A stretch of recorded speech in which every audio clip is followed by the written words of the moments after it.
So I'm going to kick off and I'm going to talk about some of the streets that we have and the meaning and the origin of the kind of the names, because a lot of them, sometimes they make sense. You think about Shakespeare Road and Milton Grove and so on, but some of them are a bit more enigmatic, and we're going to see that we don't even always know the meaning behind them. I mean, sometimes it was the builder's friend, or maybe like a favorite pet, or a village in Wales where the developer was from, right? So it's quite tricky to sometimes trace those, but I kind of picked a few. If you look at some of the streets like Defoe Road, for example, it's not that difficult, and to be honest, there's a blue plaque on number 95 Church Street, which is the only blue plaque in Stoke Newington. Ooh, believe it or not, pub quiz question, yes. All right, for example, Barbold Road, if you're familiar with some of the kind of literary sort of figures and political figures, you can pretty much figure it out. But what about this one? Petherton Road. Does anyone know what the origin of Petherton Road? You should follow my tweets. This was the village where the developer was from, okay? So yes, there's a Petherton in Somerset, if you Google that. What about Yokeley Road? Michael Yokeley, okay, a Quaker fundraiser and someone that provided some funds to build the almshouses in Yokeley Road. So I picked a few. There are too many, and I only have about 25 minutes. We're going to go on a little kind of tour. We're going to start just outside in Belgrade Road, and we're going to go all the way up to Palatine Road, then all the way to Church Street. We're going to look at Summerhouse Road, Fleetwood Street, Edwards Lane, Graysbrook Road, Clissold Road, Town Hall Approach, and Howard Road. So we're going to start our tour in Belgrade Road, just out here. Over the years, I had people ask me, why Belgrade Road? You know, why the Serbian capital in Stoke Newington? What's the connection? And we're going to see that there's a fascinating story that, to be fair, I only got the details of very recently, and I'm going to share some of those with you. If you look at old maps, though, if the road was originally called Wiesbaden Road, if you thought that Belgrade was strange, why Wiesbaden Road? The story in the original documents is that the builder actually went there on holiday, and you're going to see it's a very nice town, and he thought, I'm going to name it Wiesbaden. Okay? This is Wiesbaden. Okay, now Wiesbaden is a very old spa town, very posh, very glitz. It's a place where, you know, you go on holiday if you can really afford it. And for a while, I was thinking that maybe the idea was to name the street after a very affluent, quite glamorous town, just to have that association for the respectable residents that were about to move in. So it was Wiesbaden Road, built in 1893. But if you think about World War I and what happened around German shops and a lot of the anti-German sort of riots and sentiments in general, it was a very bad time if you had a German-sounding name. You can ask the royal family as well, right? And Wiesbaden wasn't any different than that. There was an attempt to change names, and it came all the way from the top. And Wiesbaden was no different. Residents petitioned the council and saying, we don't want a German name, we want a more patriotic name. Can we get a different name? Okay, so that's how the whole thing evolved. Now, originally, from what I read online, it sounded quite straightforward. The residents wanted a different name. They came up with Belgrade. Maybe there was a Twitter poll or something about which name to go with. It wasn't that straightforward. Good neighbors of mine alerted me to the fact that in the Hackney archives, there's a whole folder that tells the whole saga of the renaming of this street. It can be a movie. I'm not kidding. I'm going to share with you just a few of those little anecdotes, because what you're going to see was you had on one hand the residents, you had Stoke Newington Borough Council that wanted a certain name, BT Road. But the London County Council, who was actually in charge of renaming roads, wanted a different name. And it just snowballed from there. A lot of back and forth, a lot of very passive-aggressive letters between clerks and other kind of officials. We're going to dive into that in a second. So when the London County Council was asked to rename the street, it thought, no problem, we're on it, we'll come up with a different name. And you can see in some of these correspondence and some of these documents, they thought, okay, for Wiesbaden, we can go with St. Valerie or Petrograd. There was also Bismarck Road in Highgate, okay? It's kind of the equivalent if today you had like Putin Square, right? And someone said, you know, we don't like that anymore. But you can see that the kind of the LCC came up with different names. They also considered niche niche. The residents actually wanted Empire Road, which is very fitting. But what you're going to see here, just from some of these kind of letters, is that you started getting quite a bit of an infighting between the local council and the London County Council. The LCC was adamant it's going to be Belgrade, one of our smallest allies, and we should thank them, we should do something. But Stoke Newington didn't want that. They were adamant that they wanted to pay homage to Admiral David Beatty, who was one of the kind of the celebrity figures at the time in World War I, a naval admiral. And this is where it wasn't as straightforward, because Stoke Newington said, no, we're not doing it. This is one of the letters from Stoke Newington Council, where you can see again saying that the London County Council was saying that Admiral Beatty was too important to name this Victorian street after. Right? We're going to keep that for something major. And then Stoke Newington said, but hold on, we got Princess May, we got Prince George, on either side. They're important, right? What's the difference? And there was a lot of these back and forth. It actually made the press, believe it or not. You had articles like Stubborn Stoke Newington and Wiesbaden again, and my favorite, Battle of Wiesbaden. Okay, it actually made the news, and I think it actually ended up in Germany as well. And the interesting thing is that as an act of defiance, the residents actually put makeshift signs, Beatty Road, and letters were actually sent to those addresses. And the LCC got very annoyed, very agitated. They had inspections, and they keep sending all these letters saying you didn't change the signs. Why people send letters to Beatty Road that doesn't exist? What's going on? Right? So a really kind of act of rebellion. This is the notice that they put in the street. It's a beautiful kind of like an A3 printed. It's also in the archives. I kind of created this. I kind of believe that they just put this notice on the houses, and they said that on June 2nd, 1916, that's the official date of the change from Wiesbaden to Belgrade. Get used to it, effectively. Now, interestingly enough, if you know your World War I naval history, and I know there are a few of you here that do, okay, a day before this was happening, there was a very famous battle in the North Sea, the Battle of Jutland. Okay, and in that battle, you had Admiral of the Fleet, David Richard Beatty, and it was a big battle between the Germans and the Brits, and one of the ships that was originally part of the fleet of Beatty sunk the Wiesbaden. What are the odds? A day before, the name that they wanted sunk the SMS Wiesbaden. Talk about coincidence. Okay, it was the HMS Invincible that sunk it. Next up, we got Palatine Road. So really not too far from where we are now. You've got Palatine Road. There's also Palatine Avenue. If you look at kind of the history of the Palatines, the Palatines were German migrants. They were Protestants. They were forced out of where they lived, and a lot of them ended up in England. I don't think they planned to stay, but they kind of got stuck for various reasons. And Stoke Newington Parish was one of those places that offered them a place to stay and a settlement. And they gave them a piece of land that became known as the Palatine Estate. This is the plan of that estate. It's in St. Mary's Church, and I managed to get a glimpse of it. Unfortunately, there was a bit of a reflection. This was a very kind of nice act of generosity. Stoke Newington Parish had a very long history of very kind of progressive ideals, very kind of radical thinkers, religious thinkers, and political thinkers as well. So for them to give a piece of land to, as they were known then, the poor Palatines, was very much in keep with the characteristic of the parish. This was Palatine House. That's still there. You can see it on this map as well.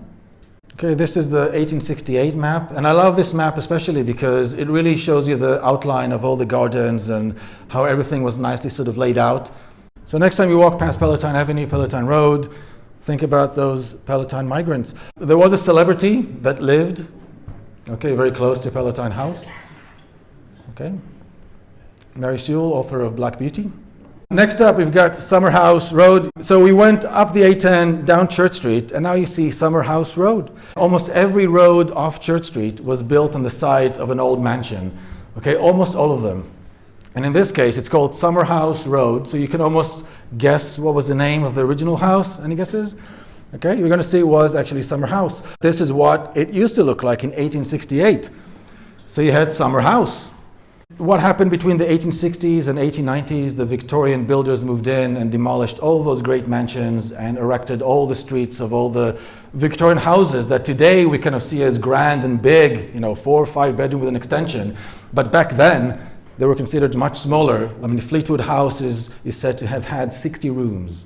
When you look at where Summer House was, it was pretty much the back garden of some of these houses, but just look at the footprint compared to the width of all those houses today. The most eminent resident of Summer House was James Stephen. Stoke Newington had a lot of very eminent abolitionists and people that were campaigning for different causes. The abolition of slavery was one of them. And James Stephen was really instrumental in the abolition of slavery. He was a lawyer, and he drafted the act that prohibited the slave trade in the British Empire. It didn't abolish slavery in the empire, but it did abolish the trade. So British captains, for example, could stop ships that were carrying slaves and so on. And it was a first step in that struggle. He's buried in St. Mary's Old Churchyard, and he was the great-grandfather of Virginia Woolf. Next to it is Fleetwood Street, which I alluded to already. So it's right next to it. You have the fire station there today, and then remaining houses. There used to be houses on the other side and also on Church Street, but those were demolished. This is what it was originally. I mean, Fleetwood House was a massive mansion. It was built in 1635. Okay, demolished in 1872. And as I mentioned, had 60 rooms. It was so big they had to split it into 2 mansions. Yeah, so if that was your house and you're told one day, sorry, you're gonna have to downsize only to 30 rooms. Yeah. Okay, it's named after Charles Fleetwood. There were a lot of parliamentarians, soldiers and generals. If you look at his history, it's quite bleak. In terms of the impact and kind of what he actually did in Ireland as well. I can definitely imagine that some people are not too happy that it's actually, there's a street named after him. This is Fleetwood House, just a drawing of it, just to give you a sense of the scale. This is roughly about where the fire station is today. This is the rear elevation. You sometimes get, people ask me what happened to those houses. Did they just get a bulldozer and just knock them down? The exact opposite. All the features and all the fixings and all the bricks were very carefully dismantled and sold in auction, right? All the wooden panels, all the fittings and everything, and you would get these auctions where all the content and everything that could be dismantled and then sort of sold was sort of sold on. It wasn't just a matter of knocking it down and getting rid of the rubble. Interestingly, you can see that by 1894, you had Fleetwood Street with all the Victorian houses. This is again the footprint of the original mansion on today's view. A few years ago, there was some road work going on in Fleetwood Street, and I was quite excited, as you do when there's road work, right? And I looked quite carefully, and you could actually see what I believe are the foundations of the original mansion. So these are probably newer, but these old kind of red bricks, and there were quite a lot of them all over the place. You can see this is just a close-up of this. Right, so it could have been the original basement. So there's still some relics of Fleetwood House. Next up, we kind of midway, we got Edwards Lane. Edwards Lane is just next to the library, so just further down Church Street. This is the view looking towards Church Street. This is what it used to look like if you were looking from Lordship Terrace down towards Church Street. So it changed quite a bit over the years. It was named after one of the local builders called Job Edwards. This little plaque is in the library today. You can go and see it. And he was actually responsible for building some of the houses on Church Street that I'm going to show in a minute. This is the view of the street in 1868. So this is Edwards Lane. And this is Church Row, grand houses that he built. Also these houses were the library and the World War I memorial is today. This is what Church Row used to look like. Very grand houses. They were knocked down in 1935 to build new municipal buildings. So the Town Hall, Assembly Hall, and the Reference Library are now all this. Next up, we've got Graysbrook Road. I'll have a few. So Graysbrook is just next to Cleastold Park. It's named after the Hackney Brook, one of the 2 rivers that used to flow through Stoke Newington, the New River being the other one. So this was the Hackney Brook. In 1860 it was covered. Okay, unfortunately, would have been a nice water feature, but you can just imagine the smell by 1860. Maybe it was the right thing to do because today it's a sewer. You can see it in this old map. Hackney Brook, now obliterated. Very dramatic. But that's exactly where Graysbrook Road is. It was originally called Brook Road, without the E, not to be confused with the other Brook Road. But renaming sometimes took place if there were more than one street with the same name, so that was something that happened. Especially in 1937, there was a London-wide renaming of streets. So a lot of the old parishes always had a High Street, Church Street, Park Grove, so all those got renamed.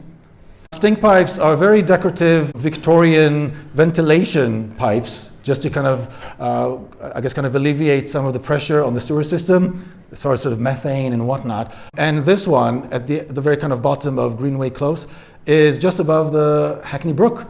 Next up, we got Clissold Road. So we went back to Church Street, and now we're just opposite Clissold Park.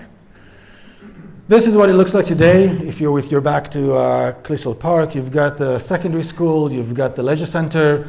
It used to look very different. There were kind of rows of quite grand Victorian houses that were built in the 1850s on both sides. It was named after the Reverend Augustus Clissold, and there's a lot of Clissold around. But Augustus Clissold was a curate in St. Mary's Church.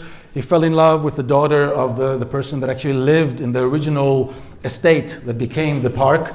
That was a very much a Romeo and Juliet story, so they could only get married once the dad passed away. His daughter Eliza inherited the entire estate and the house. Augustus, when he married her a year later, he then took ownership of the house and the estate, hence the name. This is Clissold House in the 1870s. Augustus actually is not buried in Ebony Park, not even buried in Hackney. They had a second home in Tunbridge Wells, and that's where he's buried with Eliza. I do get people often ask me, why is that little kind of footpath off Albion Road called Town Hall Approach? The Town Hall is all the way in Church Street. What's going on? Well, so this is just a kind of orientation. So this is what we're talking about. So you go down Albion Road, and then there's a little footpath that you can cut through to get to Milton Grove and Butterfield Green. Okay, Town Hall Approach. Okay, this is what it used to look like in 1868. So this was the development called Albert Town. So Allen Road, Shakespeare, Milton, Cooper, Wandsworth, and so on. All this was one big development. Okay, and you can see this kind of footpath that was just cutting through all those new streets. Okay, so it used to go all the way across as a straight line. And this was the town hall. There used to be a thing called South Hornsey. It was its own local authority, and it had a town hall. It was just on the corner, demolished in 1960. This is the view today. This is an aerial from 1947 showing the extensive bomb damage to some of the area. You can see Town Hall Approach, right, cutting through. Right, the town hall is right here. And this is what the view looks like today, right? So you've got, this is the original, this is where it used to be, and this is, I guess, kind of like a newer version of it. So you can't go in a straight line. You kind of have to go all the way up here, alongside Butterfield Green, and then you can come back out again. So there's still some traces of it. And this is the only relic from South Hornsey's town hall. It was actually Stoke Newington's town hall for the first 37 years of the borough, before the one in Church Street opened on the site of Church Row, which Job Edwards built. You can see how it's all connected. It's quite nice. And last up, we got Howard Road. Okay, quite a common name. If you go all the way down Albion Road and then towards St. Matthias Church, you've got Howard Road. This is what it looks like today. Used to be 5 pubs on this road. 5. Imagine the pub crawl, right? The only one still standing, former building, is the Eber Arms. So this was John Howard. The street is believed to be named after him.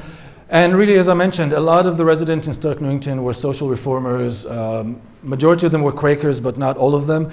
And they were really interested in, like I said, anti-slavery, open spaces. In this case, it was about prison reform as well. So a lot of them were fighting for very noble causes. John Howard is one example. Okay, so he was a philanthropist and a prison reformer. Okay, some interesting drawings. I mean, it was really looking at ways of reforming and improving prisons in England, and looking at kind of the design and how you can design prisons in a way that helps sort of prisoners' sort of well-being, mental state, and so on. Which was quite, if you think about when this was done, was way ahead of its time, very sort of radical and revolutionary. Some really interesting drawings if you're into prison architecture. So that was that. I managed to get through all of them. So thank you very much. Hopefully you enjoyed it.